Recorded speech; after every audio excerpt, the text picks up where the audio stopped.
Hey, what could have been an early night, or late night, excuse me, or early morning for some people, right now what we have is New Japan Pro Wrestling's Wrestle Kingdom 19. Of course, you know this emanates from the Tokyo Dome in Tokyo, Japan. One of my favorite events of the year. I feel like this is always a good way to get the year started off and get the good year kicked off correctly and get it kicked off right. So if this is your first time checking us out, we are the almighty SOS Wrestle Talk. Please be sure you like, share, subscribe. All that good stuff, man. Please tell a friend to tell a friend. Don't know if you knew this. That subscription price, it is free $99. Man, it don't cost you a thing, bro. Don't even cost you a penny. Bro or sis, whatever you identify as. But we are SOS Wrestle Talk. Pro Wrestle Fly Guy, Super Shiaku right here. Here to bring you New Japan Pro Wrestling's Wrestle Kingdom 19, of course, in the Tokyo Dome. So, first match we had take place is we had the New Japan kickoff, which is the New Japan Rambo. Of some participants we had in this Rambo, we had Great O'Khan. He started off actually with Josh Barnett. Then we get Bolton Oleg coming in at 4. Then after that, we get Hiroki Goto. We get the likes of Togi Makabe. We get Kenta up in here as well. We get Yoshihashi, and he is number 8, I believe. Then at number 9, we got Yujiro Takahashi. Number 10, we got Toru Yano. Number 11, we got Hiroshi Tenzan. Number 12, we got Satoshi Kojima, the current MLW World Heavyweight Champion. Then number 13, we have Tamaki Homa. Number 14 is Sanada, which is quite a fall from where Sanada was last year at Wrestle Kingdom. He was actually in the main event competing, defending his IWGP World Heavyweight Championship against Tetsuya Naito. Then, after he comes in, we get Taichi. So Sanada at this point stopped what he's doing. He stands in the middle of the ring. He's waiting for his former stablemate, even though he's the one who turned on him. So these guys go back and forth. They go at it at ringside.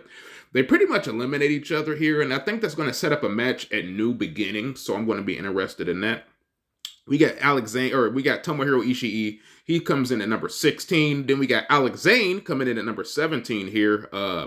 We also get pretty much the winner of this, because I don't know if you guys were aware of the winner of this, because this is actually what the KOPW was competed for. So now the winner will receive a future IWGP World Heavyweight Championship match. They didn't really say when it would take place, but they just said they get a future match. So we get Hiroki Goto getting a victory here in about 34 minutes, 34 seconds. So I enjoyed this Rambo.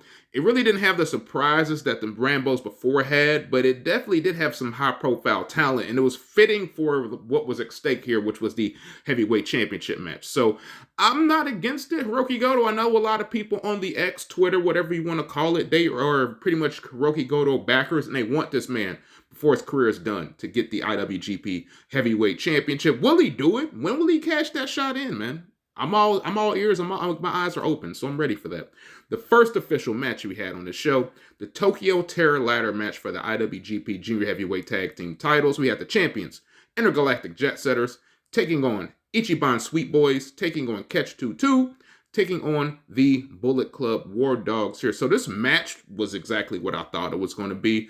The winners, and we got new IWGP Heavyweight Tag Team Champions, Ichiban Sweet Boys. I got the prediction correct, so, put that W in my column right there. It was about a little over 13 minutes right here. So there were some fun spots right here, but they didn't really go too far to where the crowd would be burned out by the opener. So I thought that's pretty smart by both of these guys. The finish was kind of weird with Kara Francesco up there, but I give them a mulligan for that. I thought the match was highly entertaining, and that's how you want your opener to be. You really don't want it. You want it to be good, but let's not have staged everything that's about to come after it. So next match we have for the IWGP Women's Championships, we have Mayu Iwatani versus Azumi right here. So we got the winner and still IWGP Women's Champion, Mayu Iwatani. This was actually a really fun sprint. It was about 8 minutes and 46 seconds right here. They had a really fast pace in the opening seconds, and they didn't stop it from then on out. I don't know how you can pack any more action like that into a sub 10-minute match, but yeah, these ladies went out and they did their job and they accomplished it. So we still have the champion. I'm quite surprised that Mayu retained the title. We actually picked Azumi to win that championship. So yeah, I'm 1-1 right now. Moving on, we have for the New Japan Pro Wrestling World Television Championship, we have the champion, Ren Narita, taking on Jeff Cobb, taking on Ryohei Oiwa, taking on El Phantasmo right here. So this is another fun match. It's another solid one right here. The Narita, for some people, I can understand he's probably a little bit of a chore. I don't mind the heel work that he does, but he was fire here, if you ask me. Jeff Cobb was just a fucking lunatic in this match. You got ELP bumping all over the place right here. And oh yeah, he looked really good in the setting that he was in. So we have a new champion, that being ELP. I predicted that one correctly. So yeah, suck it. I predicted them right. So get off me. Get off me, man. So next we have Tanahashi Final Road Lumberjack match. We had Evil taking on Hiroshi Tanahashi, like I said, in a Lumberjack Final Road death match right here. Sorry, I had a little bit of technical difficulties right there. So now, like I said, we're at the Lumberjack match between Tanahashi and Evil, with Tanahashi's career on the line as well. We get Tanahashi winning this match right here. He got the victory in about 15 minutes, a little bit over right here. So a lot of people's opinions, they did not like Evil in 2024, and they don't think they're going to like Evil in 2025. So, you know, Evil's matches are very formulaic, always heavy on outside interference. And I know for some people that can be tiresome right here. So even Tanahashi is looking really good right here. I know that's probably going to dampen it for a lot of people, this match right here. So we get a House of Torture post-match. Somebody in a hoodie comes out, and it's fucking Katsuyori Shibata. He takes the mic after they go ahead and run through the House of Torture. He says, if face-to-face with Tanahashi, of course, if you're not too tired, how about we have a match tomorrow? So we have a last-minute addition to Wrestle Dynasty, and Tanahashi, of course, is never tired. So we have a next match for Wrestle Dynasty, and I'm pretty excited about that, ladies and gentlemen. Next match we have is a winner-take-all Never Openweight Championship and AEW International Championship. We have the Never Openweight Champion Shingo Takagi taking on the AEW International Champion Konosuke Takeshita right here. So I feel they had this match in the right place as the card placing goes. So this is what you thought it would be. It was a little bit shorter than I thought it was. It was definitely more of a sprint than I was expecting. They went more for the never open weight style, which I can definitely appreciate right here. They had fighting spirit was definitely heavy in this one. The action was, of course, fantastic if you ask me. Maybe I was expecting a little bit more. Maybe I expected a different style of match between these two guys. That's probably what it was. So we get Konosuke Takeshita getting the victory with the spinning Falcon Arrow in about, like I said, 12 and a little over 12 and a half minutes. Now he's a double champion right here. So this is probably one of the sour matches of the card coming up, and it's not really anybody's fault. We have for the IWGP Junior Heavyweight Championship, we have Douki, the champion, taking on El Desperado right here. This match went about 5 minutes and 30 seconds right here. There's no rating on this match, if you ask me. I can't really rate it. It wasn't good. It wasn't bad. Douki looks like he had an arm break here in this match, so I'm hoping for a speedy recovery. Then post-match, you get El Desperado saying, these things happen when you put everything into everything you do. He said he will not say sorry because of this inevitable result, but they're going to meet somewhere down the line. It's unfortunate for Douki here in this Wrestle Kingdom spot because this is pretty much his first time to shine right here, and it just fucking sucks, man. So speedy recovery to Douki. Yeah, hats off to you, man. So for the IWGP Global Heavyweight Championship, we have David Finlay, the champion, taking on Yota Tsuji right here. So we have a new Global Heavyweight Champion, man. We got Yota Tsuji getting a victory here with a Gene Blaster in about 19 minutes, 36 seconds right here. This was more of an uphill battle.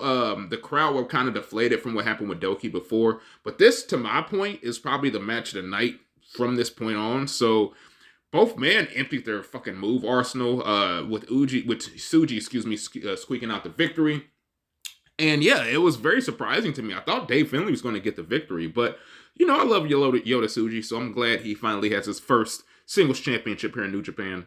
Yeah, I'm just thrilled for that. It was probably, like I said, match of the night, actually, to me. So without giving anything away. So next match, we have the penultimate match of the show. We got Tetsuya Naito taking on Hiromu Takahashi, Los Ingobernables de Japón versus Los Ingobernables de Japón.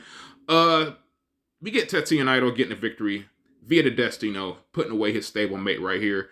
This kind of had a methodical start, if you ask me. Some would say it was methodical, some would say it's slow. Of course, in the latter half, this shit picked up well, picked up very nicely. Man, with Naito being my favorite wrestler, you know that the end is near.